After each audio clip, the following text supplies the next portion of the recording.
voice saying, I have something different for you. And I actually just obeyed that. So I didn't. My other classmates continued doing their CPA, CPA throughout, and they were studying all the time. Later now, I realized that special thing, something new, something that God had is joining ministry, because that was in second year. In my third year, I started realizing that I am not going to cooperate. So I wanted to join a ministry that was doing discipleship in campus. I never struggled again. Now the struggle is to read. Just to read and all that. I know the struggle. Everything has been paid, so the pressure comes in now. You have to utilize what has been paid for.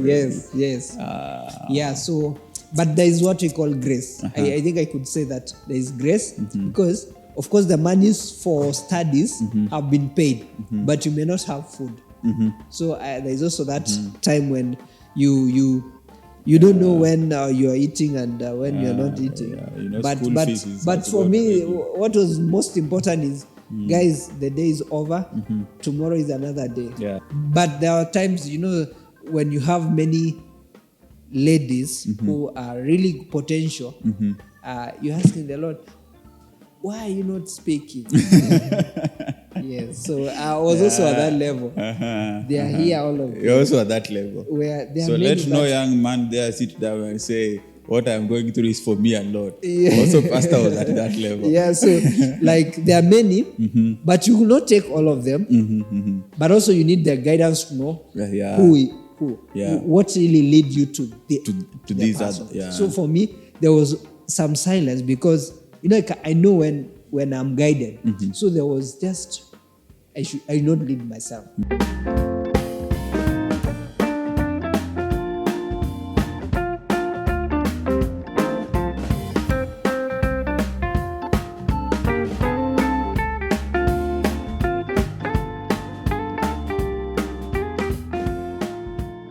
A warm welcome to you, our dear viewer. Well, have you been okay? Have you been good? I hope that the Lord has kept you well in step with the Spirit. Well, my name is Budeyo Emmanuel Muliro, and I'll be your host for today at Kingdom Paths, where we go beyond your Sunday. And today, we are privileged to host one of our very own pastors here, who will be with us to share a part of his life story with us here. Pastor, karibu sana. Thank you, Sir Maliro. Yes. Thank you so much, and it's a pleasure to have you here today. And I while I was there, I was thinking, where does this name Kaelo come from? Well, Kaelo comes from the Maasai community, though it's more like a proper noun, where you can't really define what it means, or just like a name like Nile, you may not find what it means, but it's a name in a community, the Ma community, and so Kaelo, you'll find it there. But of course, maybe when you cross the borders of that community, you'll find Chalo in Kamba. That's very true. Or maybe something in Luya communities when you add an H somewhere. But yes, Kaelo comes from the Ma community. Wonderful. So, ladies and gentlemen, today we are privileged to host to you Pastor Clement Kaelo. Pastor, yes. How has your year been since we began? Well, this year it's been good. Since last year we got some wonderful, of course, good news of transitions. Wonderful. And so I was posted to Kakamega. That is late December 22nd. Having the missionary mind, I really didn't really have a struggle, though I was in Nairobi City, but I really warmed up. So the year started well with finding my way on how to settle here. So it's been good. It's been good, huh? Yes, good. Yes, yes. That was very nice. I thought you would say that the weather has been unfair to us. Kuna watu walisema the person mwenye alipewa tenda ya jua alifanya kazi mzuri hii mwaka ikianza, And, well, someone was just mentioning that we were wrongly advised. We would have come with what do you call the Mombasa kind of dressing. Yes. In the beginning of the year. But it's changing much. It's changing. Yeah, we're trying to dress warmly now.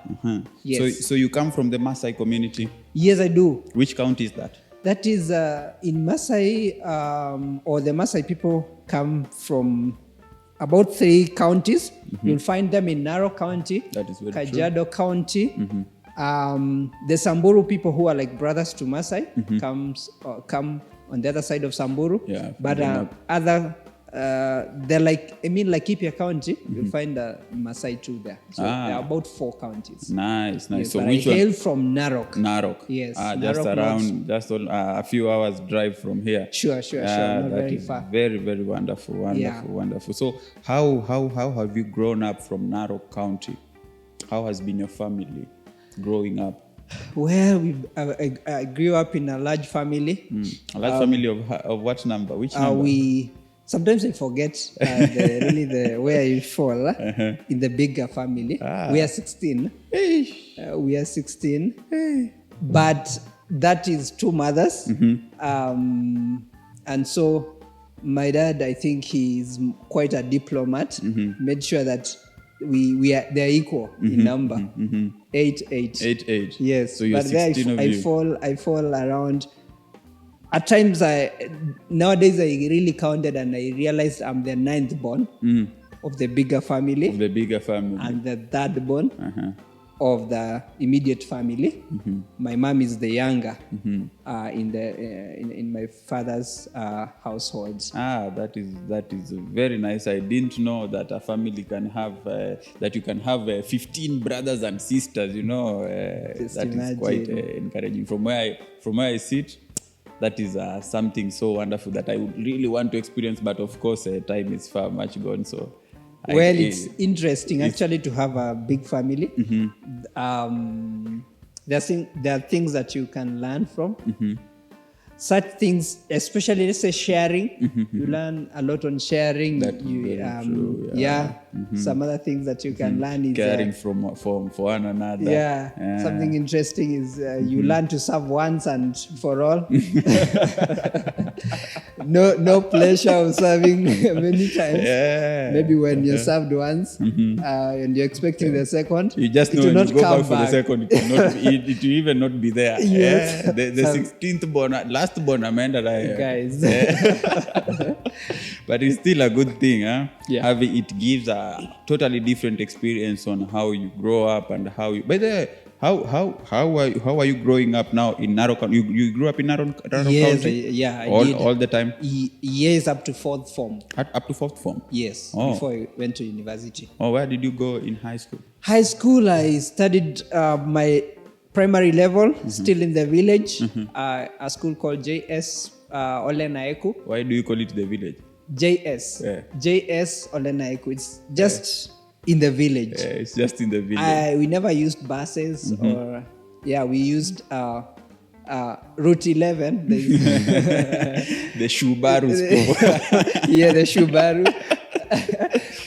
So throughout, and also studied in a national school in Narok. It's called Narok Boys. Narok Boys. Alumni of Narok yes. Boys. Yeah. Narok Boys.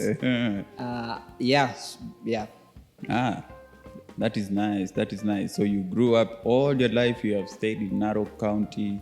But I think the weather in Narok County is not far from the weather that we had here in January, February, March. I actually, in a sense, we were told Kakamega is a bit hot, not very hot.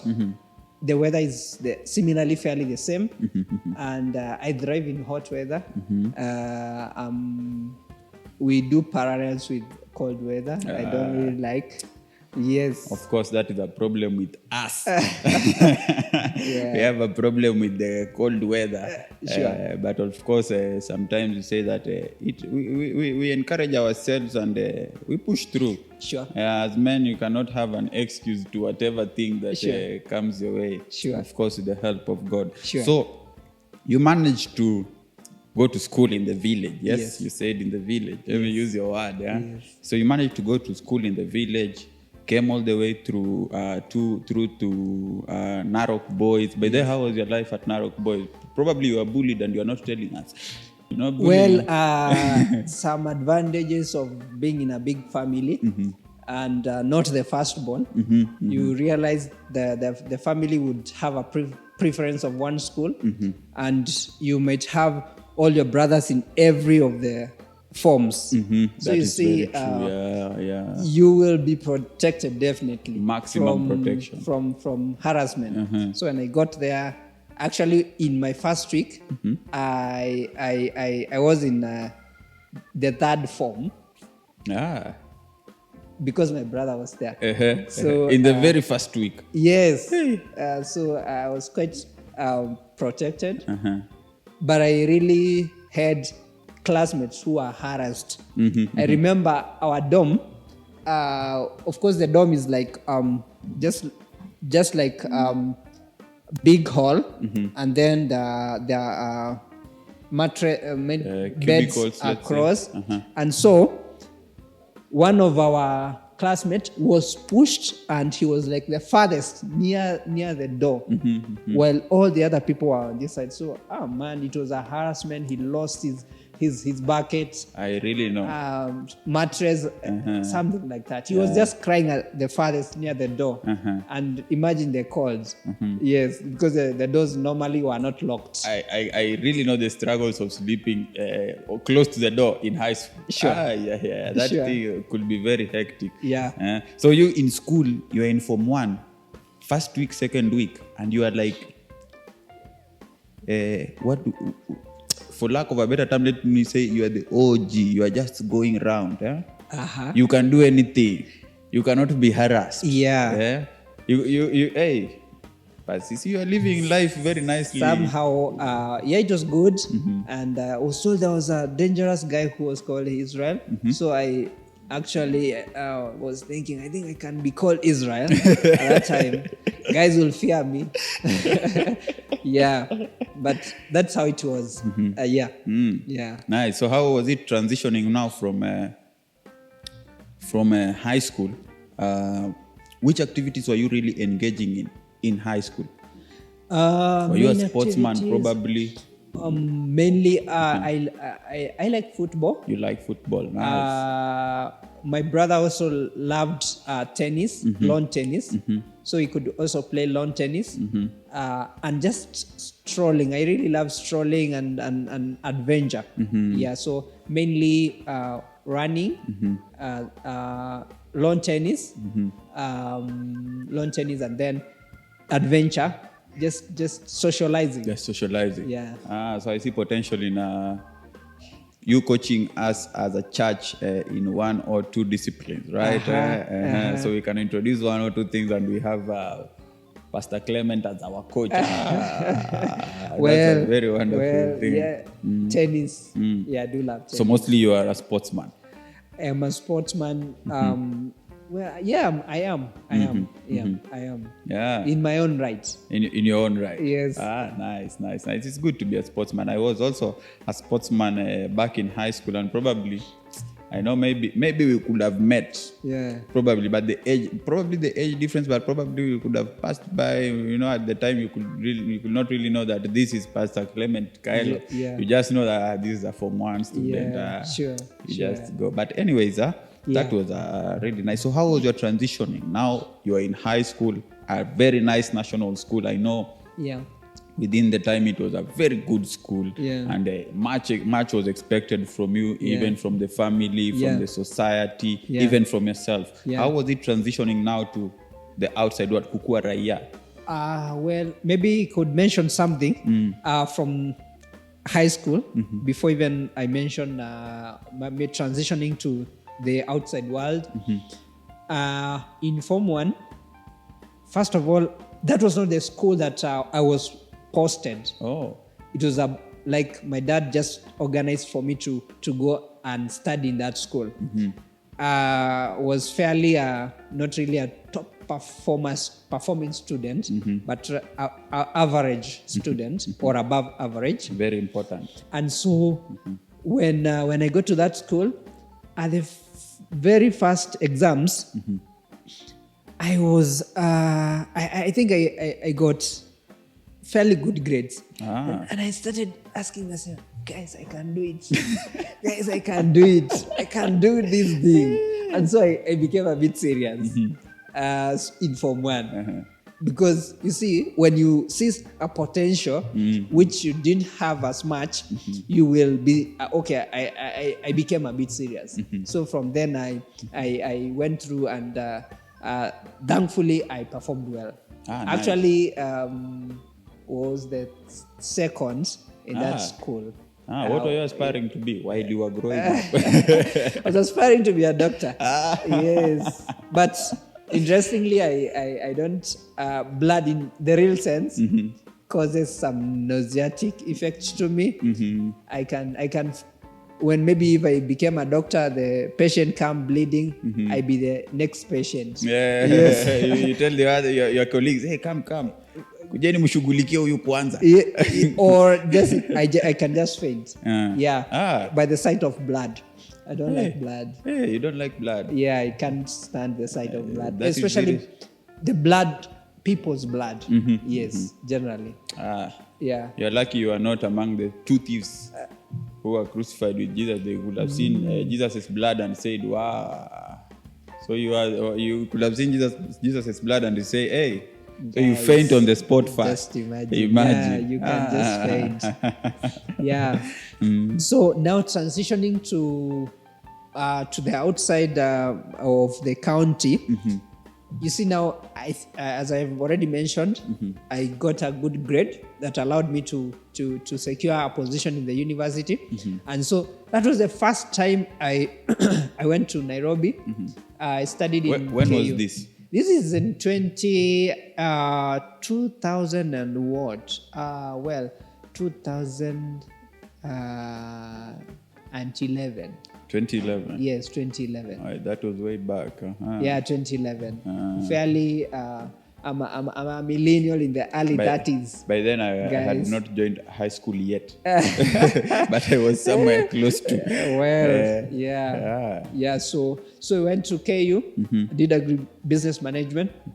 Agribusiness management. Yes. Agribusiness. When I hear the word, it's something to do with the agriculture or something like that. Yes. The eye of business in agriculture in simple terms.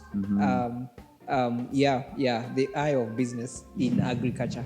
Doing agriculture in form of business. In form of business. Yes. Oh. Or as a form of business. So that's what I did in KU main campus.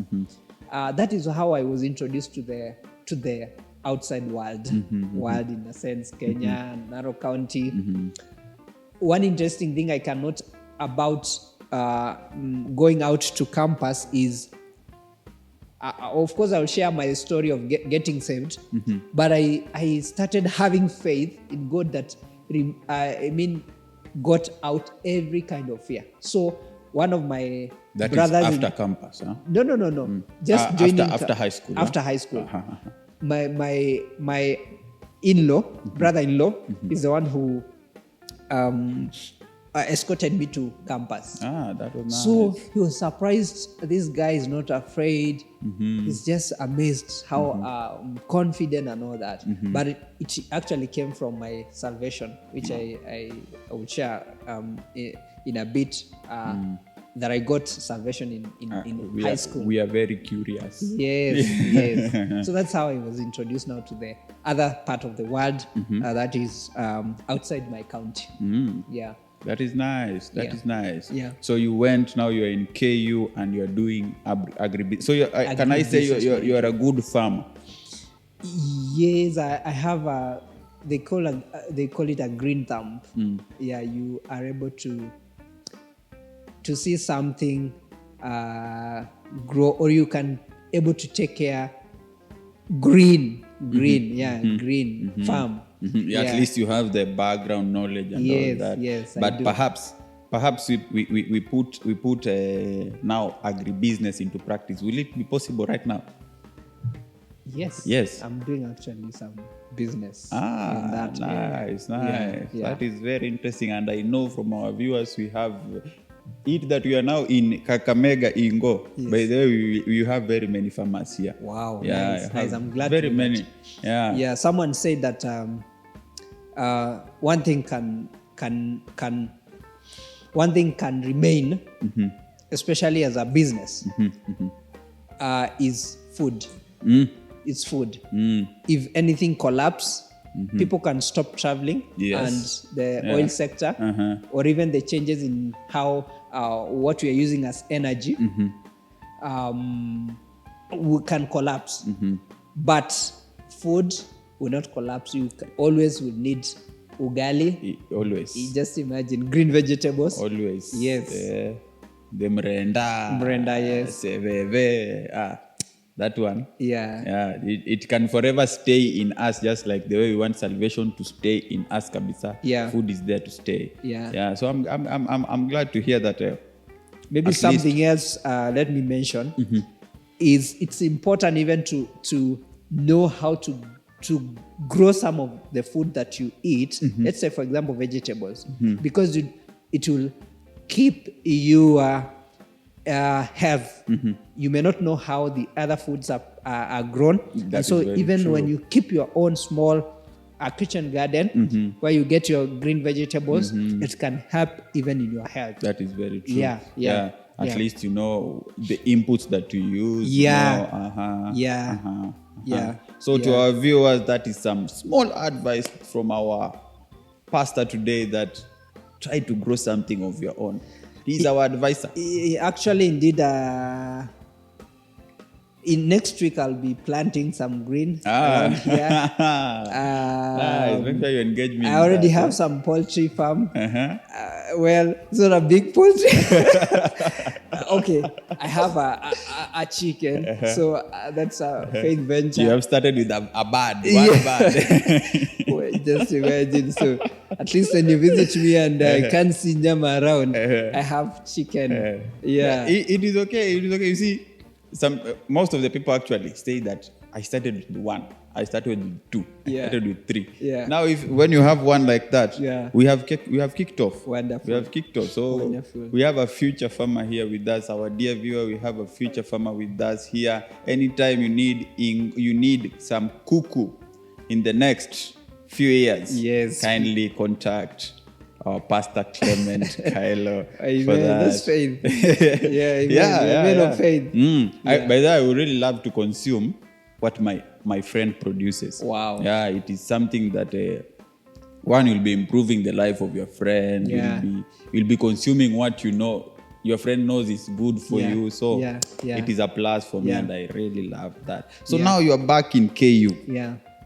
You have not yet graduated? Yeah.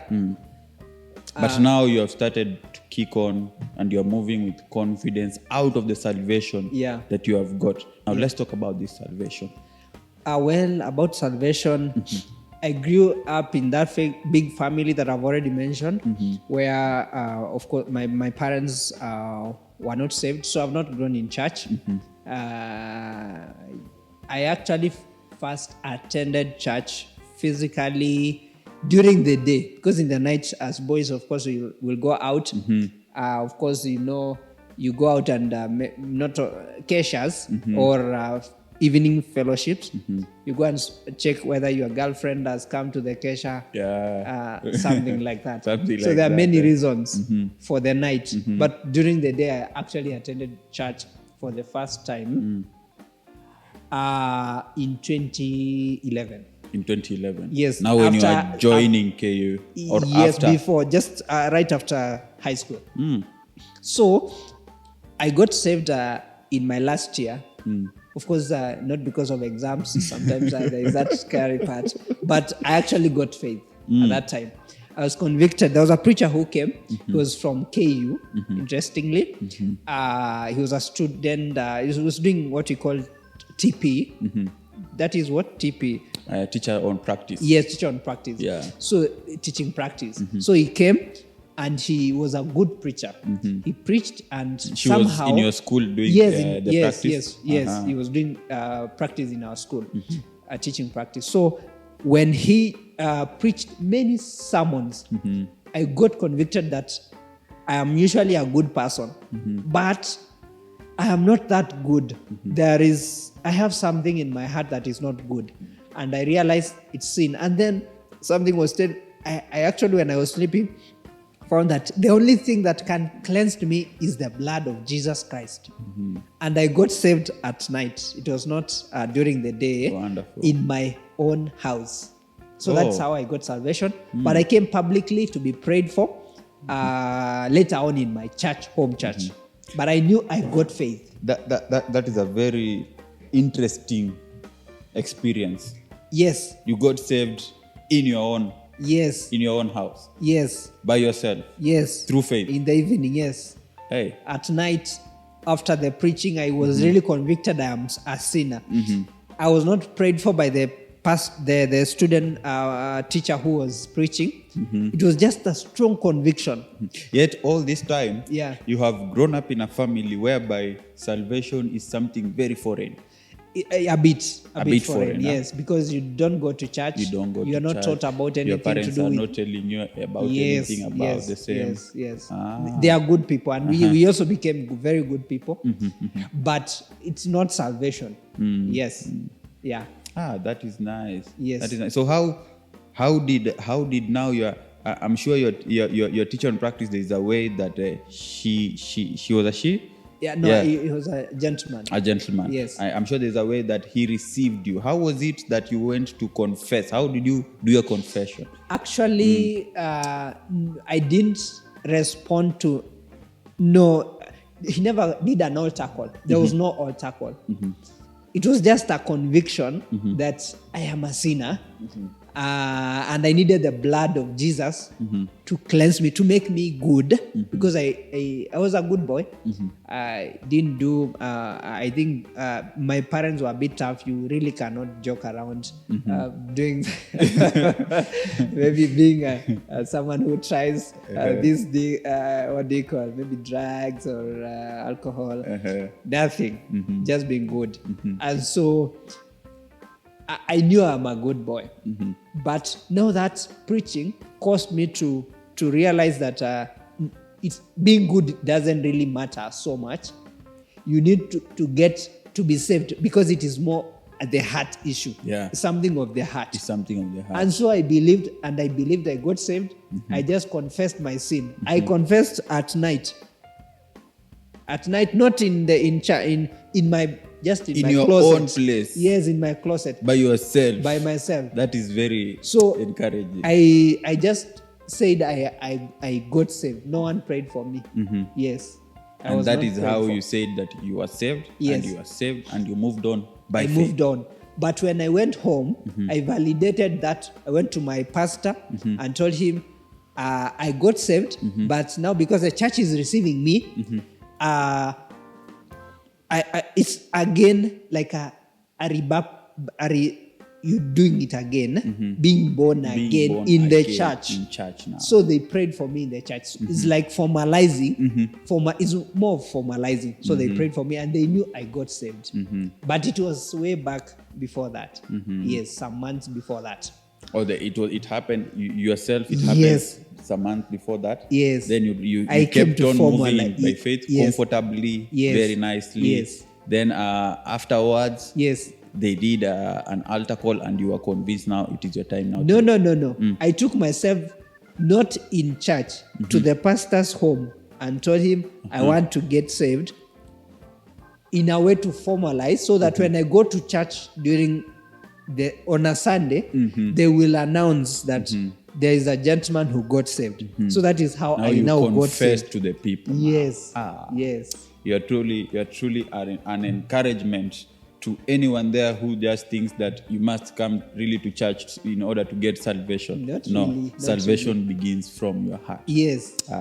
Yes. That is really confessed and all that. And I really, there is a conviction when you know I am saved. I'm not that other person. Yes. It comes by itself, and you just know that I am not the same. Yes, and I knew that the other way is just a formalizing, because I already had that salvation before at the time of the conviction. Yes. No wonder you're saying that out of your salvation you had now the confidence. Yeah.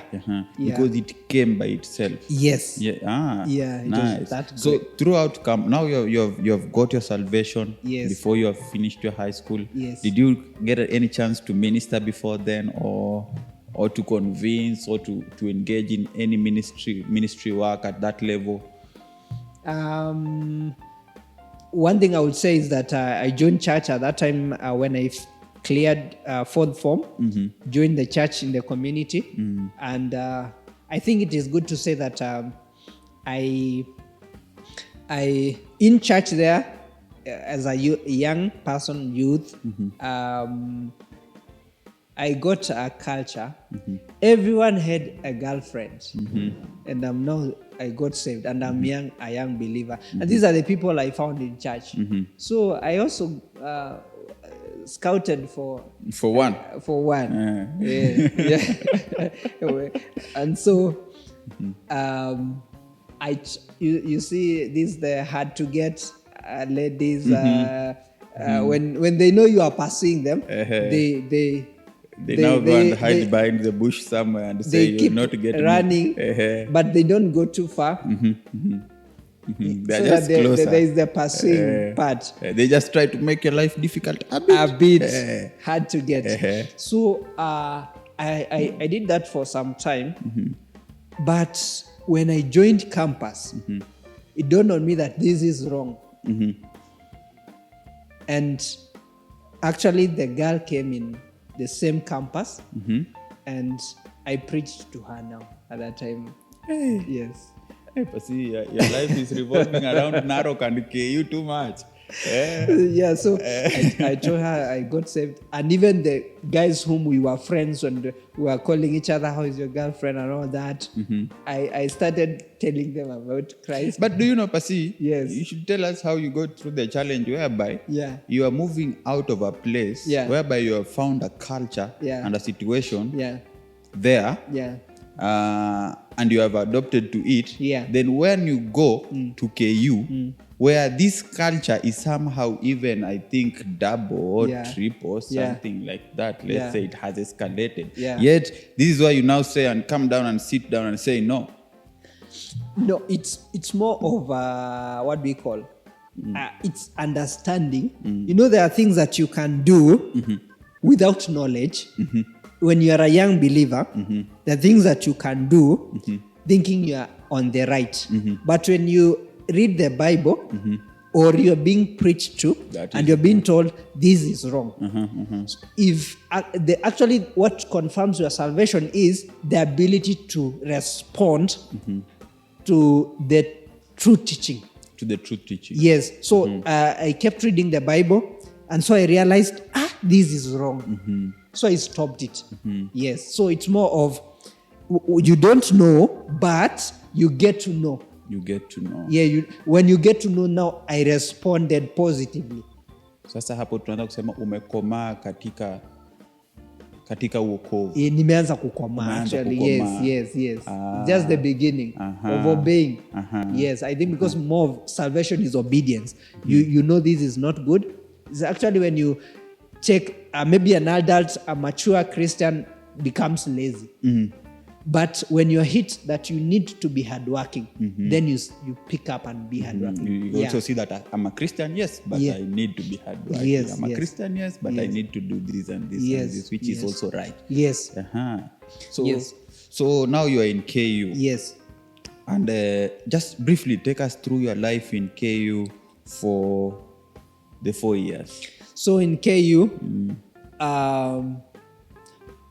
we were these guys who are called, actually we were thinking of, I don't know, God really helped us because we were not the guys who really studied so much. But of course, I graduated with a second class upper division. It was not a first class, but we were not really in class so much. So you graduated, let's say, in 2016? 15, huh? Yes, that's when I graduated. So my love in campus, now after getting salvation, I think I really connected with Christian Union. That is where I joined Christian Union. I had a hunger to grow in salvation. So many of my experiences in campus were just growing in salvation. I attribute most of my growth in salvation from my campus. From your campus. Where you go to CUs, you get to preachings, you are pumped with information about Christianity, and you keep obeying, praying, like that. What is your best highlight within the time? Of course, maybe let me add, and then now going for what we call the evangelistic teams, where during the holidays, you go to a village and you go and share the gospel. So my highlight was really, maybe let me just share. One of my highlights was that God helped me so much. I really didn't study so much, but I got a good grade. In my certificate, second class upper division, but I wasn't like those guys who were studying every other time. Ulikuwa unashikia kwa board. Yeah. Unashikia kwa board inaishia hapo. Yeah, so interesting, because I was so much involved into this Christian stuff. Yes. For which you can say God also helped you that through this you're also managing this, and you escalated to also some average level of education. Yes. That is one. Then the second one is God's guidance in terms of hearing the voice of God. As classmates, we, doing agribusiness management, some of the other courses that you can do are something like CP. It's called CPA. Yes. For accountants. Yes. So you are telling yourself you need to empower yourself so that beside the degree, you can have a CPA. You can have a CPA. You can have a computer. It will be more stronger. Yes. So, and for me, just went to pray to God and ask God, should I do this? And God, I had a voice saying, I have something different for you. And I actually just obeyed that. So I didn't. My other classmates continued doing their CPA, CPA throughout, and they were studying all the time. Later now, I realized that special thing, something new, something that God had is joining ministry, because that was in second year. In my third year, I started realizing that I am not going to cooperate. So I wanted to join a ministry that was doing discipleship in campus. So so when I finished campus, that is when I just joined a ministry. I actually did my last paper and took my luggage, went to that ministry. I didn't even graduate by then. So you did not even graduate by then? Yes, I just joined. It's like you are not interested even in that. You are mostly interested now in doing ministry. Yes. Which kicked on from the time you were in second year. Yes. Now take us through your ministry now, Pastor. Now, what I'm saying now, it's really not that I came to realize that I'm not so much into, there's a heavy push towards doing ministry work than getting into corporate world. So that is when I realized, maybe that is what God wanted me to do when he said, I have something for you. Right. So before that, there was a ministry that used to come and disciple us. They show us how to read the Bible, consistent Bible reading, some fellowships, brotherhood. So they used to come and do small groups. So I really desired to help students in that way. They had one internship or 1 year internship. So he said, I can enroll myself to this 1 year internship. So I enrolled for that 1 year internship. The ministry is called Trinity Fellowship. Familiar. Trinity Fellowship. Actually, it has much roots here in Kakamega. They have a retreat that is called the Rondo Retreat Center. Yes, that is very familiar. Yes. So what I could say is that that is the beginning of my now going to ministry. Of course, but a lot of ministry is not the doing, but rather the being. Very true. It's more of you being molded more, like to be. It's not more of like doing the ministry. It's you being formed. Of course, you give as much as you are getting. Yes, so that's what I could say about ministry. So I joined that ministry just right after my last paper in campus in July 2015. Yes, so I joined that ministry for 1 year. For 1 year. To be trained more. On ministry work. Yes, as we practice. We used to go for campuses on Wednesday, on Tuesday. I'm confusing. Either Tuesday, Thursday, Friday.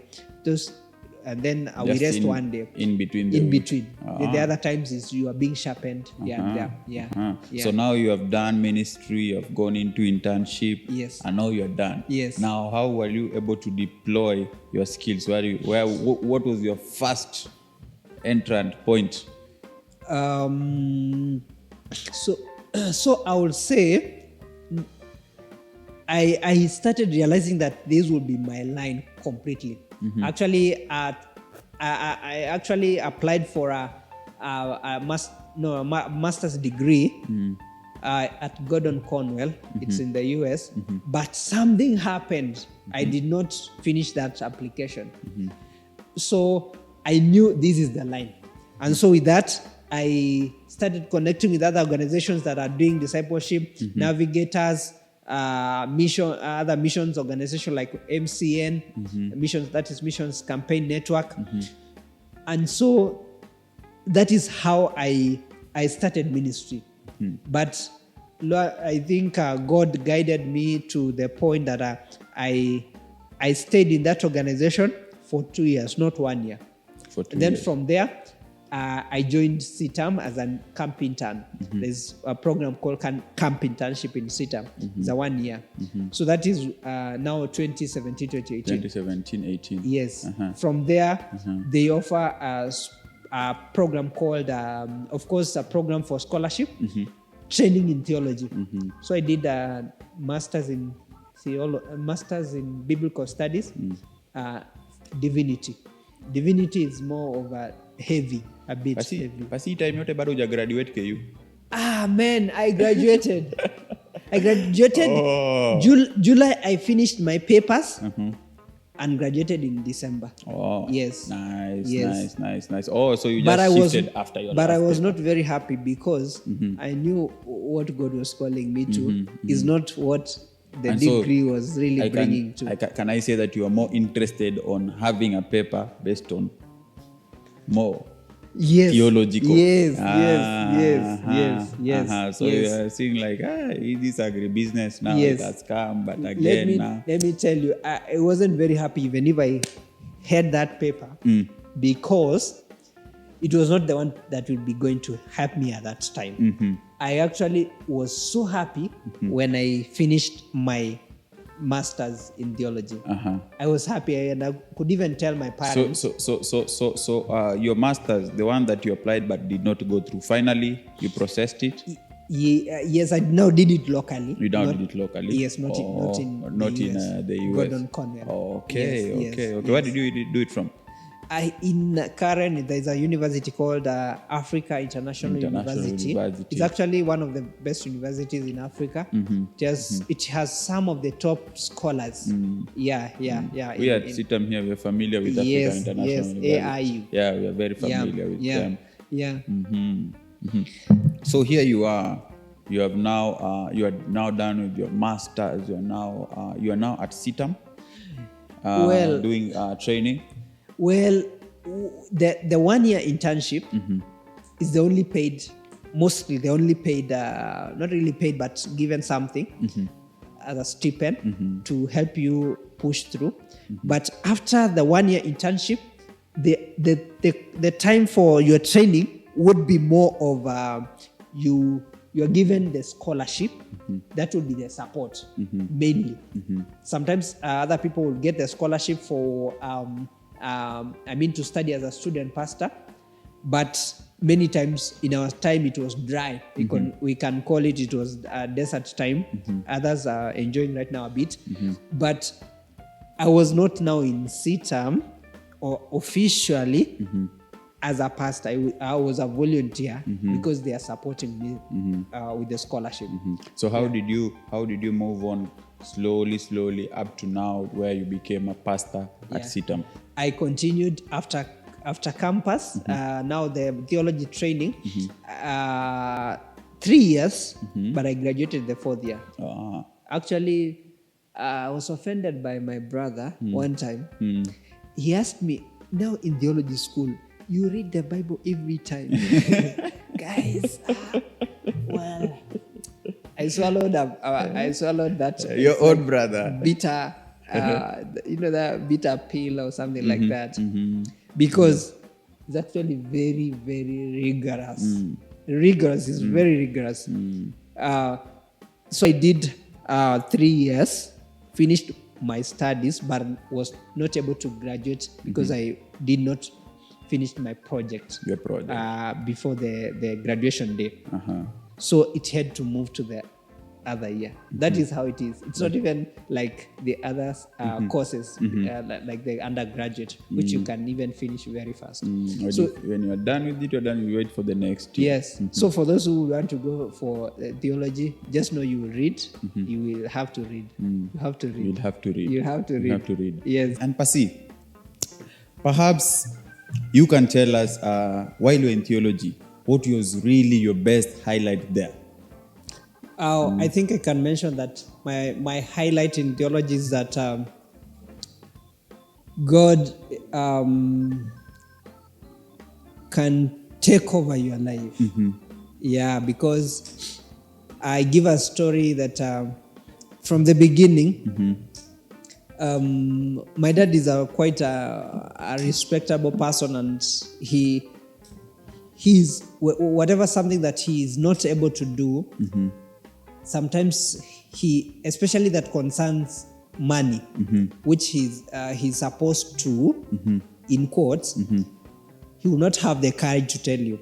So when I joined theology, my dad could not tell me not to join, but he sent my uncle asking me, we have seen your they call what the school fee, which was quite high. Masters is heavier in terms of payment than the bachelor. So my friend said it is the price of a car. Yeah, well, yes, that's true. That's true. It's true. Close to 1 M. They are about. So when he sent my uncle, he called me and asked me, you have younger siblings who your dad is still supporting. So I just told him, this is something of God, and God will pay for this. So I will not ask anything from the family. And indeed, my family supported me partially on basic things, not so much, because I could not ask from home, because I told them God will find a way for me. He said, so you'll not ask from home? Yes. And I tell you, I missed exams the first semester. Wow. Yes. Yeah. I prayed for some of my friends to go and do exams, and I went to the room, and I was actually I was at peace. You were just because it's a faith venture. So I went relaxed. The following semester, I studied, and before even that, there's a family that promised that they will clear off my fee. It was December. It was September to December. That was the first semester. Now the following year, they promised they will clear. So I went home actually glad that this family will pay my fee for the next for as I joined the next semester. I came and they paid fairly more than half of what I needed. They paid 30,000 just for entry. Wonderful. But it remained around 20,000 remained for the previous semester. Now we have begun a new semester. You see now, you can get joy that some amount is paid, but you've now begun another semester. One now. So it's an additional fee. another huge amount. Yes. Something that happened is that during the time of studies I applied for not really applied, but registered for just normal courses, about 5 courses. That is what I prepared for, just by faith. During as we close the exam time, nearing the the beginning of the exams, I told God, this is when I will know whether you called me to this school or not. So you put God to test. It was in prayer, but back in my mind, it was like I'm praying, but this is now the defining point for me. If you called me to come. So I continued praying, and he just spoke to me, of course, praying, and he gives me an idea, speak to this person, this leader. And I spoke to one of the leaders, he was a missions leader, still in CITAM. A few weeks after that, they confirmed that they will clear everything. Wonderful. So I knew I am supposed to be here. Now the school? They will clear the previous balance for the other semester and this semester. Yes. Yeah. So that's a miracle working God. Yes. That's how I actually wrote something on a paper and hung in my room that the Lord has lifted my burden, something like that. So it was there until I graduated. Yes, Indeed, it was a testimony for you. So what I could summarize is, especially when you're following God, it's also a faith venture. It's a faith venture, and He will actually show Himself that He's faithful God. He's faithful to you. So I graduated. After that, scholarships were coming left, right, and center. Wow. Yes, I never struggled again. Now the struggle is to read. Just to read and all that. I know the struggle. Everything has been paid, so the pressure comes in now. You have to utilize what has been paid for. Yes. So, but there is what we call grace. I think I could say that there is grace because, of course, the monies for studies have been paid, but you may not have food. So there is also that time when you don't know when you are eating and when you are not eating. But for me, what was most important is, guys, the day is over. Tomorrow is another day. For us to come and ponder for what the Lord has been preparing for us. Yes.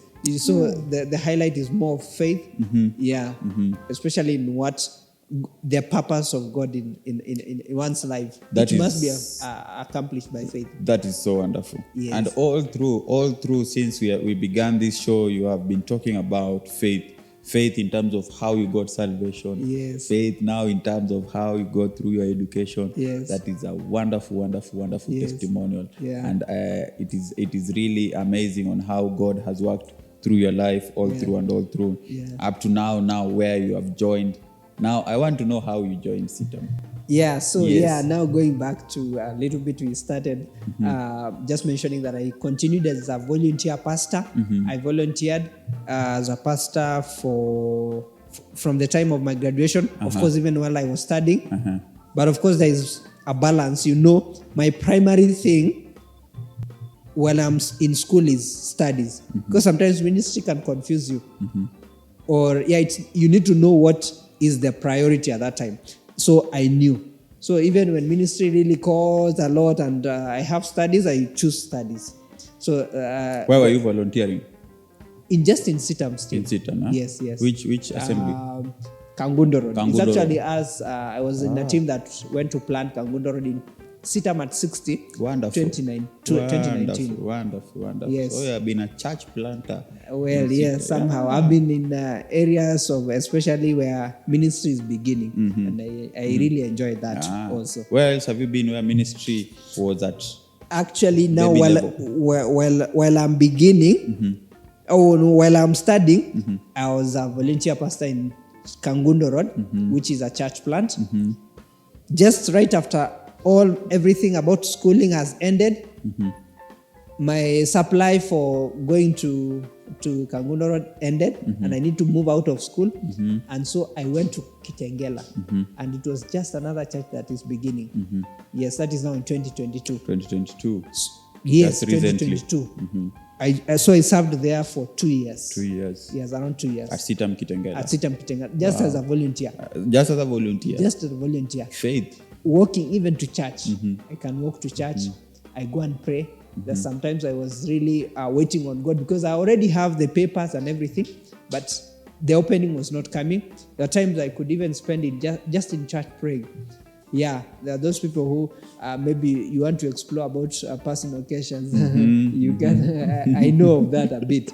So for 2 years, I was in a volunteer pastor. But now God opened a door for me in 2023 in September. I was appointed to go to CITAM Woodley. CITAM Woodley. Yes, that is when I joined now officially. Officially. Yeah. Now. That is where your good morning came. Yeah, that is when the good morning came, and it was really good. Yeah, because we have known suffering. Yes. Yeah, that is very true. And how did they receive you at CITAM? How was your ministry at CITAM Woodley? Just briefly. Oh, briefly. At CITAM Woodley, one thing that I learned in CITAM Woodley, they really pushed me to the corner. Yes, because I came into a church of I call them professors in children ministry, or people who really have served well in children ministry. All of them, and for me, I've never. And then they gave me children ministry. Wonderful. Now you are at children's ministry. Yes. Back at CITAM Woodley. Yes. Now back at CITAM Woodley, so I was really consulting from them. They don't need to be anywhere, especially now that team of pastors. They know every month, every season, they have in their fingertips what need to be done. It just clicked in their mind. Have we done this? And for me, I've never known. Professors in children ministry. Yes, you should be planning for this. So it was a learning ground. Actually, I learned many things, like keeping pace on how should I serve children. But I realized one thing that children ministry is at the heart of God, and that is where you need to form faith for children. And so I even love children ministry right now. I'll be joining children ministry, maybe going for PPI, just as a way of expanding our reach into children. So and at least now I learned under professors, guys. I can say something. I really envy our children ministry. You know, now they'll be getting another professor. Something like They'll that. be getting another professor out of CITAM Woodley. Yes. And now you have now transited. I don't know, from CITAM Woodley now you came to CITAM Kakamega. Before, let me just highlight. So it was pushed to that corner a little bit, not in a bad way. I think God wanted me to learn the importance of children ministry. But in my heart are two things: discipleship missions and youth ministry. Oh, you are a mission now? Yes. Yes. I trained a lot in missions ministry. So they are, I think I know something that I'm familiar with. So later on they gave me missions, and I did a good job. Wonderful. Yes. They gave you missions? Yes. Hey, Pastor, we have not met in the ground. Not yet. I love mission work, and also basing from your background, also you have been volunteering. That's what missioners do, basically. Yes. Volunteering, keeping in faith, having the grace to serve in ministry work. That is so. Where did you do mostly missionary work? Trinity Fellowship has an affiliate ministry that mobilizes for missions. It's called MCN. So I learned a bit from missions. But again, in campus, mostly we had a lot of trainings on missions. So I trained a lot also in just theoretical. I did this course called Kairos course. Yes, there's a Kairos while at course. CITAM? No. While at campus. Oh, now while at CITAM, where did you mostly go to do missionary? Well, in CITAM, still, you know, an assembly has it's rich in terms of missions. Yes. That is. And actually, we just visited one of our members here who's doing good apartments. And we visited, I think it was last Monday. And we just struck a conversation that we can reach out to the workers in the morning, just 30 minutes, sharing with them a word once in a month, or even as we have workers, they can be going there twice in a month. Really impactful. Yes, and they said, really please come. So what you're saying about where I learned, so in an assembly, there are places. Where so we you go did and do ministry, high school ministry, going to corporates, like for example, workers in corporates, like corporate, workers, you organize to meet workers, police officers, and then who else? Prisons. Prisons, right? Yes. Yeah. So and also of course PPI is under missions. Yes. So it's domiciled in an assembly. Wonderful. So I engage a lot on what is happening in an assembly. Wonderful. But also outside. I engage in. I went to help a missionary in the northern Kenya, and personally, my training, my first entry into CITAM was being an intern missionary in Kargi. In Karen? Yeah, Kargi. Yes. Oh, Kargi. Yes. Yeah, I know Kargi. Yes.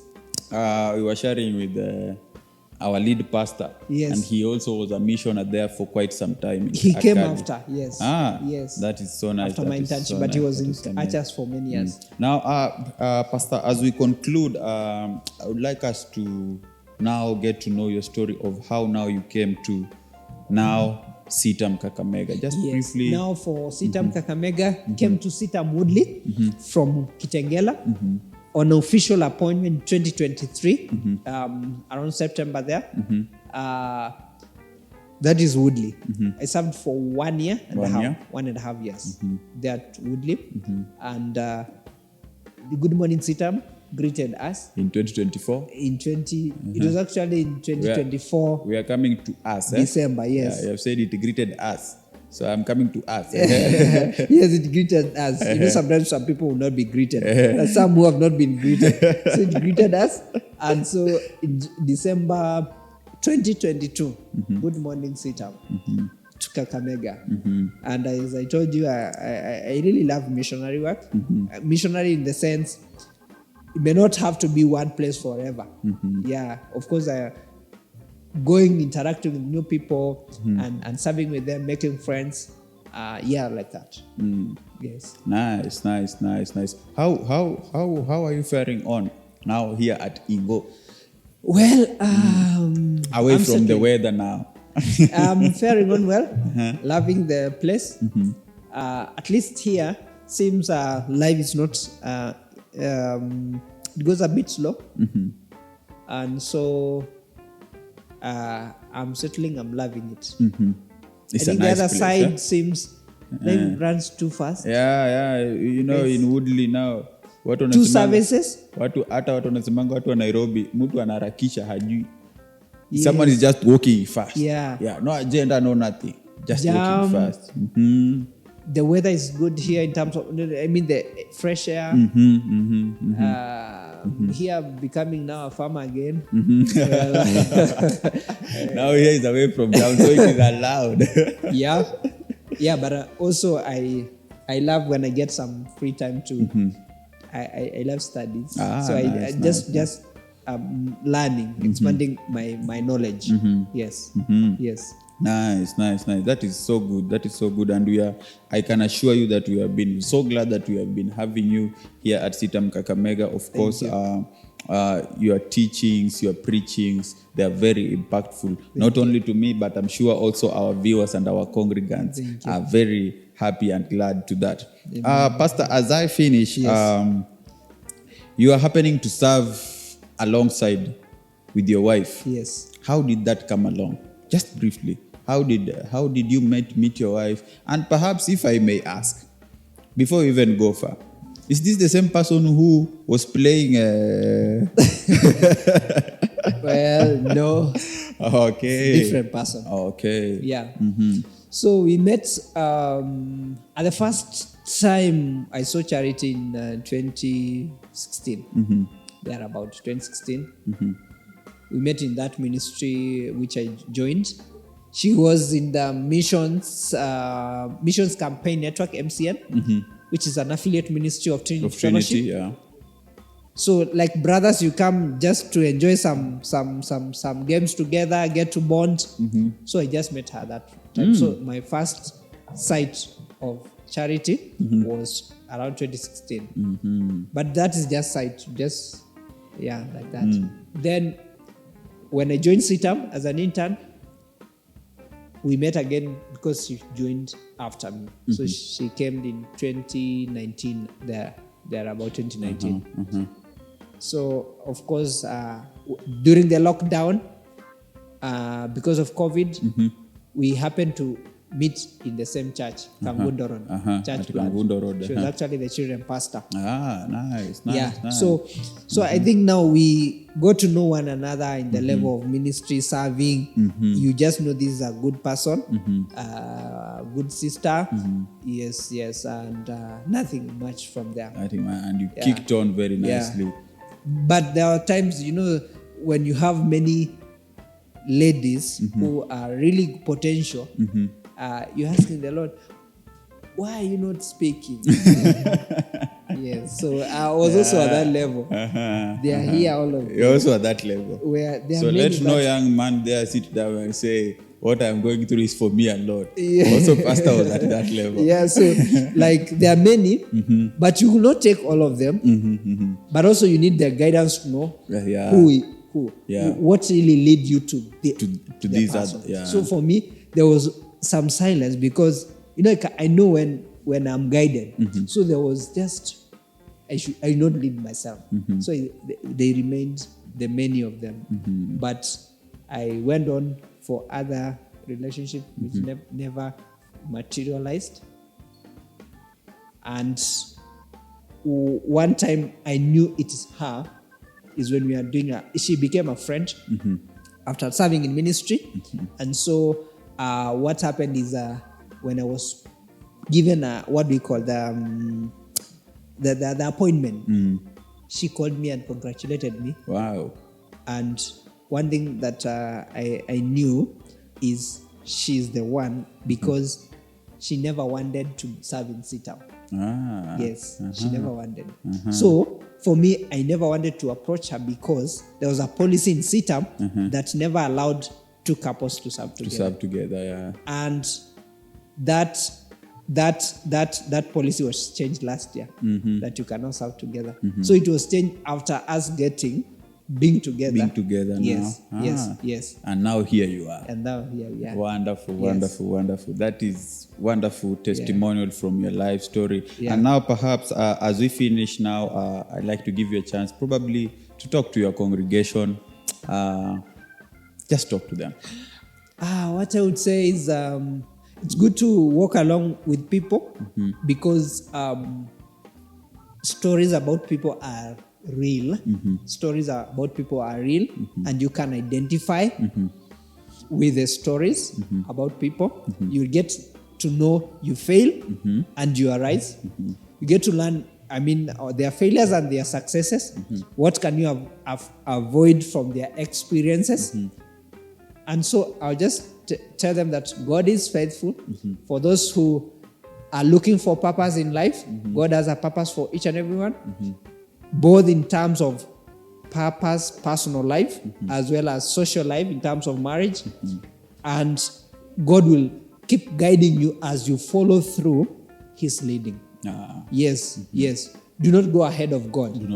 Try following God. Even in terms of business, He can guide you on what to invest in.